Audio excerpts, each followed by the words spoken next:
दर्शकवृन्द खोला किनारमा 50 तोला सुन भेटाएर मान्छे करोडपति बनिसक्दासम्म दुनियाँलाई भने अझै पनि विश्वास लागेको छैन। यो भिडियो हेर्नुहोस् त। योले लगेर पिगाल्नु पर्छ नि है बुवा? हजुर, पिगालिकन दल्ला बन्छ, एउटा दल्ला बन्छ हजुर। दर्शकवृन्द नमस्कार अनि स्वागत गर्न चाहन्छौँ वास्तविक खबर हेर्नुहुने सम्पूर्ण दर्शकहरूको लागि आज पनि एउटा अत्यन्तै महत्त्वपूर्ण भिडियोको साथमा उपस्थित भएका छौँ।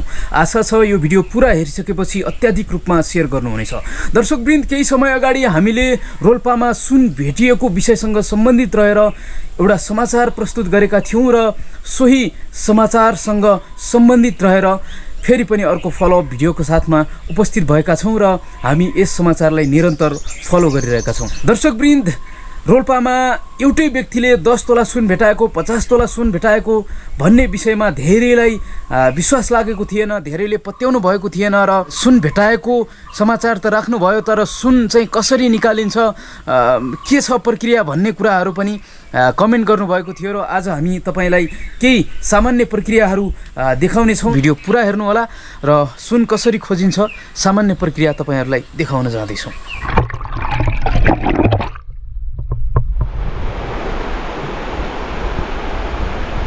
खोलामा बालुवा चालेर सुन भेटाउनु सामान्य कुरा भने होइन। जस्तो कि माहुरीले मह सङ्कलन गर्नको लागि रात दिन मेहनत गर्नुपर्छ, त्यस्तै 1 तोला सुन पुर्याउनको लागि कति मेहनत गर्नुपर्छ होला। यहाँ त 50 तोलाको कुरा छ, कति वर्ष लाग्यो होला 50 तोला सुन भेटाउन। बर्खा लागेसँगै खोला धमिलो भयो भने सुन भेटिने सम्भावना निकै कम हुँदो रहेछ। सुन भेटिने सम्भावना भनेको माघ फागुनदेखि चैत वैशाखसम्म हुँदो रहेछ। त्यसपछि अलिकति असम्भव नै हुँदो रहेछ भनेर बुढा पुरानाहरू बताउनुहुन्छ।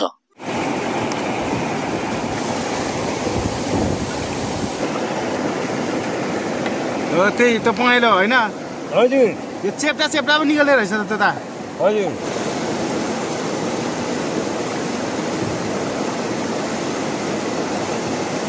दर्शकवृन्द, यो त थियो सुन कसरी खोजिन्छ। टुक्रा टुक्रा सङ्कलन गरेर मात्रै तोला पुग्ने हो। हामीले एउटै व्यक्तिले एकैचोटि चाहिँ 50 तोला भेटाए अथवा 10 तोला भेटाए, 15 तोला भेटाए भनेको होइन। खोज्दै खोज्दै सामान्य कणहरू सङ्कलन गरेर बल्ल तोला पुग्छ, त्यसरी चाहिँ हामीले भनेका थियौँ। र अब हामी नेपालमा त सुन खानी बाहेक कुन कुन खानी छन् त भन्ने विषयसँग सम्बन्धित रहेर पनि एउटा रिपोर्ट तयार पारेका छौँ। यो रिपोर्ट पनि हेर्नुहोस्। नेपालमा खनिजको प्रचुर सम्भावना रहेको छ। 23 प्रकारका धातु र 40 प्रकारका अधातु खनिज गरी जम्मा 63 किसिमका खनिज सम्पदा रहेको तथ्याङ्क पढ्न पाइन्छ। अर्बौं रुपैयाँ पर्ने युरेनियमदेखि सुन, बहुमूल्य रत्न लगायत पेट्रोलियम पदार्थको खानी समेत नेपाली भूगर्भमा रहेको अध्ययनले देखाएको छ। नेपालमा के कस्ता बहुमूल्य रत्न पत्थर पाइन्छन्, त्यसको उत्खनन र उत्पादनमा सरकारले गरेका प्रयासहरू के कस्ता छन् त? प्रस्तुत छ एक भिडियो रिपोर्ट। नेपालका खास गरी पहाडी र हिमाली क्षेत्र तथा खोला किनारमा विभिन्न किसिमका बहुमूल्य र अर्ध बहुमूल्य पत्थर पर्याप्त मात्रामा पाइन्छन्। 8000 प्रकारका ढुङ्गा मध्ये 800 देखि 1000 प्रकारका ढुङ्गामा रत्न पत्थर हुने विज्ञहरूको भनाइ छ। 1000 रत्न पत्थर मध्ये टुर्मालिन, काइनाइट, रुबी, हेम्बरगाइट, डेम्बराइट, गार्नेट, क्रिस्टल लगायतका 8 प्रकारका रत्न पत्थर नेपालमा पाइने आंकलन रहेको छ। विश्वभरि गहना वा अन्य सजावटका लागि प्रयोग गरिने 1000 रत्न पत्थर मध्ये यी 8 प्रकारका रत्न पत्थर नेपालमा पाइने गरेको अध्ययनले देखाएको हो। नेपालमा उच्च पहाडी र हिमाली भेगमा पाइने पत्थर सबैभन्दा गुणस्तरीय रहेको विश्वास गरिन्छ। यस्ता पत्थरहरू थाइल्याण्ड, चीन, अमेरिका र युरोपका बजारमा समेत पुग्ने गरेका थिए। जाजरकोट, कालीकोट, अछाम, धादिङ, सङ्खुवासभा, भोजपुर लगायतका जिल्ला बहुमूल्य रत्न पत्थरको सम्भावित जिल्लामा पर्छन्। तीमध्ये पनि जाजरकोटमा पाइने काइनाइट जस्ता केही पत्थर विश्वकै उत्कृष्ट गुणस्तर भएको गहना व्यवसायीहरू बताउँछन्। जाजरकोटमा काइनाइट सँगै गुणस्तरीय टुर्मालिन र क्वार्ज पनि पाइन्छ। देशभरमै सबैभन्दा बढी टुर्मालिन निकासी हुने जिल्ला पनि जाजरकोट नै थियो। विभिन्न स्थानमा पाइने नवरत्न पत्थर मध्ये जाजरकोटको टाले गाउँमा पाइने काइनाइट विश्वकै उच्च गुणस्तरमा पर्ने दावी गरिएको छ। जाजरकोटका विभिन्न स्थानमा काइनाइट, टुर्मालिन, क्रिस्टल जस्ता बहुमूल्य पत्थर पाइने गरेको छ। धादिङमा पाइने रुबी र जाजरकोटको टाले गाउँमा पाइने काइनाइट विश्वकै उच्च कोटिको पत्थर हुन्। ताप्लेजुङमा हेम्बरगाइट पाइन्छ भने शङ्खुवासभामा डेम्बराइट र गार्नेट पाइने गरेको छ। पूर्वदेखि पश्चिमसम्म क्वार्ज अर्थात स्फटिक, धादिङमा रुबी अर्थात माणिक, शङ्खुवासभामा गार्नेट अर्थात रक्तमणि र अक्वामरिन अर्थात नील हरितमणि, ताप्लेजुङमा पाइने ब्लू स्याफायर अर्थात नीलमणि लगायतका विभिन्न बहुमूल्य पत्थर पाइने नेपाल खनिज तथा द्रव्य संघले बताएको छ। यस्ता पत्थरको कति परिमाण नेपालमा छ भन्ने यकिन तथ्याङ्क निकाल्नका लागि पर्याप्त अनुसन्धान नभएको बताइन्छ। खानी तथा भूगर्भ विभागले अहिलेसम्म तल्लो हिमाली भेगमा मात्र अध्ययन गरेकाले त्यो क्षेत्रमा मात्र रत्न पत्थरका खानी भेटिएका छन्। रत्न पत्थर बझी पाइने माथिल्लो हिमाली क्षेत्र तथा पूर्व र पश्चिमी पहाडमा खनिज सम्भावनाको भौगर्भिक अध्ययन नभएको बताइन्छ। डाक्टर टोनी हेगनले सन् 1960 को दशकमा अध्ययन गरेर नेपालमा रत्न पत्थर पाइने प्रशस्त सम्भावना रहेको रिपोर्ट दिएका थिए।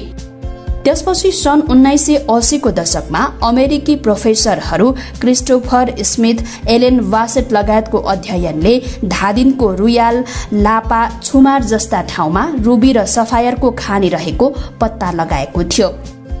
आजसम्मका अध्ययनहरूले रसुवा, धादिङ लगायतका उच्च हिमाली क्षेत्रहरूमा रुबी र सफायर, शङ्खुवासभा, ताप्लेजुङ, धादिङ, रसुवा र गोर्खामा क्वार्ज, मध्यपश्चिमका जिल्लाहरूमा टुर्मालिन, एक्युमरिन र काइनाइट पाउने सम्भावना देखिएको छ। विज्ञहरूका अनुसार नेपालमा सबै प्रकारका बहुमूल्य पत्थर र बहुमूल्य जडीबुटीहरूको खानी नै रहेका छन्। अझ उनीहरू भन्छन् गणेश हिमाल क्षेत्रमा त रुबीको खानीको सिङ्गो डाँडा नै फेला परेको छ। रत्न पत्थरको खोजीमा 2 दशक लगाएर त्यस सम्बन्धी 2वटा पुस्तक समेत प्रकाशित गरेका हरिभक्त उपाध्यायका अनुसार माणिक, नीलम, शोभामणि, एसव, कुरुन्द, पुष्पराज, पन्ना, स्फटिक, कुरिन, रत्नोपल, हरितमणि, चन्द्रमणि, क्यानिट, हरित नीलमणि जस्ता बहुमूल्य पत्थरको नेपालमा ठूलो भण्डार छ। नेपालमा पाइने बहुमूल्य पत्थरका मूल्यका हिसाबले रुबी 1 नम्बरमा आउँछ भने सफायरको मूल्य पनि रुबीकै हाराहारीमा छ। टुर्मालिन, काइनाइट र क्वार्जलाई केही सस्तो मानिन्छ। खानीबाट निकालिएका पत्थर मध्ये औसतमा 1 देखि 5% सम्म जेम क्वालिटीका हुन सक्ने खानी सञ्चालकहरू बताउँछन्। जेम क्वालिटी अर्थात गहनामा प्रयोग गर्न मिल्ने स्तरका पत्थरहरू आभूषणमा प्रयोग हुन्छन् भने बाँकी पत्थर सौन्दर्य प्रसाधनमा प्रयोग हुन्छन्। कच्चा स्वरूपमा किलोको 500 देखि 20,000 सम्म बिक्ने यस्ता पत्थर प्रशोधित भएर आएपछि जेम क्वालिटीको मूल्य क्यारेटमा तोकिन्छ, जसको ग्राम केही लाखौं रुपैयाँ पर्न सक्छ। सस्तोमा किनेको काइनाइट र टुर्मालिन भारतीय व्यापारीले हङकङको बाट हुँदै चीन पुर्याउने गरेका छन्। औद्योगिक स्तरको काइनाइट 1 किलोको रु 500 देखि 1200 सम्ममा बिक्री हुन्छ भने उच्च स्तरको जेम्स काइनाइट किलोको रु 1 लाख देखि 3 लाख रुपैयाँ सम्ममा बिक्री हुन्छ। सस्तो मूल्यमा बिक्री भएका तीनै रत्न पत्थर विदेशमा प्रशोधन भएर धेरै गुणा मूल्यवान बनेर नेपाल फर्किन्छन्। विज्ञहरूका अनुसार ठमेल लगायतका पसलमा पाइने बहुमूल्य गहना काइनाइट, टुर्मालिन, क्वार्ज, गार्नेट नेपालबाट विदेश लगेर प्रशोधनपछि ल्याइएका हुन्। केही ग्रामको लाखौं रुपैयाँ पर्ने रुबी, सफायर जस्ता बहुमूल्य पत्थर चिन्ने जेमोलोजी पढेको जनशक्ति र गुणस्तर छुट्याउने ल्याब समेत विभागमा छैन। जाजरकोट टाले गाउँको सौरेनी स्थित खानीको काइनाइट 2 दशकदेखि सिधै भारतको गुजरात, राजस्थान र जयपुर निर्यात हुने गर्दथ्यो। देशमा पत्थर प्रशोधन गर्ने कालीगढ र उपकरणहरू नभएपछि नेपालगञ्ज र ग्लास नेपाल सुर्खेतका व्यापारीहरूले भारतकै शहरहरूमा बेच्ने गर्दथे। चीनले नेपाल र अन्य देशबाट टुर्मालिनको धुलो लिएर कस्मेटिक लगायत 5 वटा उत्पादनमा प्रयोग गर्छ। नेपालबाटै लिएको काइनेटिकलाई भारतले मोटरसाइकलको स्पार्क प्लग बनाउनमा प्रयोग गर्थ्यो। काइनाइटबाट निर्माण भएका प्लगहरू हजारौं डिग्री तापक्रमलाई पनि सहन सक्ने क्षमता राख्छन्। काइनाइटकै झोल बनाएर हाइटेन्सन लाइनको इन्सुलेटरहरू बन्छ भने एल्युमिनियम जमाउने बेला उद्योगमा पनि काइनाइटकै झोल बनाएर हाइटेन्सन लाइनको इन्सुलेटरहरू बन्छ भने एल्युमिनियम जमाउने बेला उद्योगमा पनि काइनाइट नभई नहुने कच्चा पदार्थ हो। रत्न शब्दको शाब्दिक अर्थ हुन्छ श्रेष्ठता। पृथ्वीको सतहमा पाइने ठोस तथा प्राकृतिक खनिज पदार्थ नै रत्न हो। यस्तो रत्न 2 प्रकारको हुन्छ, खनिज र जैविक। चट्टान, भूगर्भ, समुद्र आदिमा प्राप्त हुने खनिज रत्न हो भने अर्को चाहिँ जीवबाट निस्कने रत्न जसलाई जैविक वा वंशलोचन भनिन्छ। खनिज पृथ्वीको विभिन्न स्थानमा रासायनिक द्रव्य विद्यमान रहने र त्यसै रासायनिक द्रव्यमा विभिन्न तापक्रम र आफ्नो स्वाभाविक ऊर्जा रहनाले परिणाम स्वरूप पृथ्वीको विभिन्न स्थानमा रत्नको उत्पत्ति हुन्छ र ती रत्नहरू हीरा, माणिक्य, पन्ना, पुखराज, नीलम, गोमेद, लहसुनिया आदि हुन् भने अर्को जीवद्वारा उत्पन्न जैविक रत्न मोती, मुगा आदि हुन्। यस्ता रत्नहरूमा मुख्यतः carbon, aluminium, barium, beryllium, calcium, तामा, हाइड्रोजन, फलाम, फस्फोरस, म्याग्नेसियम, पोट्यासियम, गन्धक, टिन जस्ता जिर्केनियम आदि तत्त्वहरू विद्यमान हुन्छन् र तिनै तत्त्वहरूकै कारणले हामीलाई प्रत्यक्ष प्रभाव पार्दछ। ज्योतिष र रत्नको सम्बन्ध अन्योन्याश्रित रहेको छ र यसै रत्न तथा उपरत्नहरूमा दैवीय शक्तिका साथै नवग्रहहरूलाई आफ्नो अनुकूल बनाउन सक्ने क्षमता तत्त्वहरू यस्ता रत्नहरूमा रहने कुरा हाम्रो प्राचीन शास्त्रहरूमा उल्लेख छ र विज्ञान सम्मत पनि छ। नवग्रहहरूलाई शक्तिशाली बनाउन र मानव जीवनलाई सफल एवं सार्थक बनाउन त्यस्ता सबै ग्रहहरूको विभिन्न विधि, उपाय र प्रयोग लोक कल्याणको लागि ऋषिमुनिहरूले बताएर गएका छन्। तीमध्ये प्रमुख उपाय हो सही रत्नको प्रयोग। अर्ध बहुमूल्य पत्थर तयार गर्ने उद्देश्यले नेपालमा उद्योग स्थापना भएको त्यति धेरै लामो इतिहास छैन। नेपालमा पहिलो पटक नेपाल जेम्स प्रालीको नाममा 2032 सालतिर विराटनगर क्षेत्रमा कारखाना राखी पत्थर कटिङ तथा पोलिसिङ गर्न सुरु गरियो। यो कारखाना सञ्चालन गर्न त्यसै प्रालीको नाममा संखुवा सभामा 2 वटा खानी उत्खनन गरी कच्चा पत्थर आपूर्ति गर्ने व्यवस्था मिलाइयो। सो कम्पनीले ह्याकुले टुर्मालिन खानीबाट प्राप्त हुने सबै टुर्मालिन तथा एक्वामरिन र अर्को भोटिखोला गार्नेट खानी सञ्चालन गरेको थियो। त्यस समयमा ती खानीबाट राम्रो उत्पादन पनि भइरहेको थियो, तर प्राकृतिक गठनकै रूपमा बिक्री गर्नुपर्ने टुर्मालिन पत्थर कटिङ गर्दा पत्थरको स्तर राम्रो निकाल्न सकिँदैन। त्यसो हुँदा सो उद्योग सञ्चालन हुन सकेन। 2040 सालमा हिमाली रत्न उद्योग प्रालीको नाममा अर्को रत्नपत्थर उद्योग धरान औद्योगिक क्षेत्रमा स्थापना भयो। त्यस रत्न उद्योगको कच्चा पत्थरको आधार क्षेत्र भने संखुवा सभाका साथै ताप्लेजुङ समेत थियो। त्यस उद्योगले पत्थर आपूर्ति गर्ने उद्देश्यले ताप्लेजुङमा रङमाले बेरिल खानी तथा दलैचा गार्नेट खानी उत्खनन समेत गरिरहेको थियो। तर उक्त रत्न उद्योग पनि घाटामा गएकाले उद्योग सञ्चालन बन्द गरी खानी उत्खनन मात्र गर्यो। 2042 सालतिर पाटन औद्योगिक क्षेत्रमा हिमालय जेम्स प्रालीको नाममा अमेरिकी प्रविधि तथा अमेरिकी प्राविधिककै नेतृत्वमा आधुनिक पत्थर कटिङ तथा पोलिसिङ उद्योग सञ्चालनमा आयो।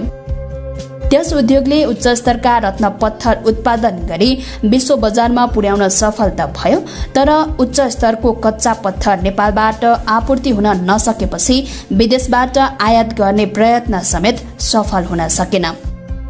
2060 सालमा धामो उद्योगको नाममा काठमाडौँको छाउनी क्षेत्रमा काइनाइटको पत्थर तयार गर्ने उद्देश्यले जयपुर प्रविधिमा एक कारखाना स्थापना भई सञ्चालनमा आयो।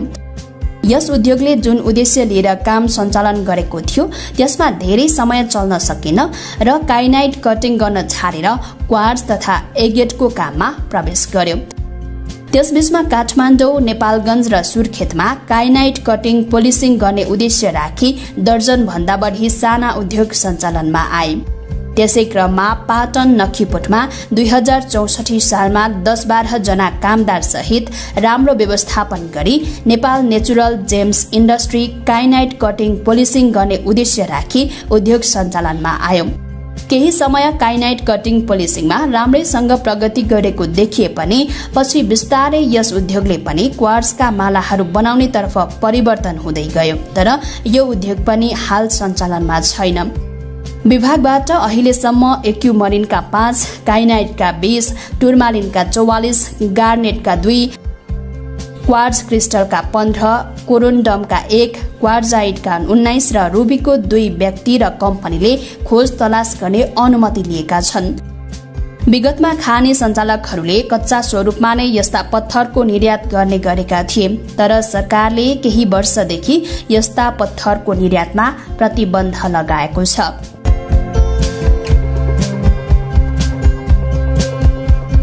दर्शकवृन्द, आज हामीले विशेष गरी 2वटा विषयवस्तुलाई समेटेर भिडियो प्रस्तुत गरेका थियौँ। सुन कसरी खोजिन्छ, सामान्य प्रक्रिया सँगै नेपालमा सुन खानीसँगै अन्य कुन कुन खानी छन् त भन्ने विषयसँग सम्बन्धित रहेर नेपालमा रहेका प्राकृतिक स्रोतहरू, खनिज पदार्थ लगायतका विभिन्न स्रोतहरूलाई चाहिँ व्यवस्थापन गरेर उत्खनन गर्ने हो भने हाम्रो देश चाहिँ विकासमा अगाडि बढ्न सक्छ भन्ने एउटा उद्देश्य हो। यस विषयसँग सम्बन्धित फलोअप भिडियो तपाईँको माझ प्रस्तुत गरिरहेका छौँ।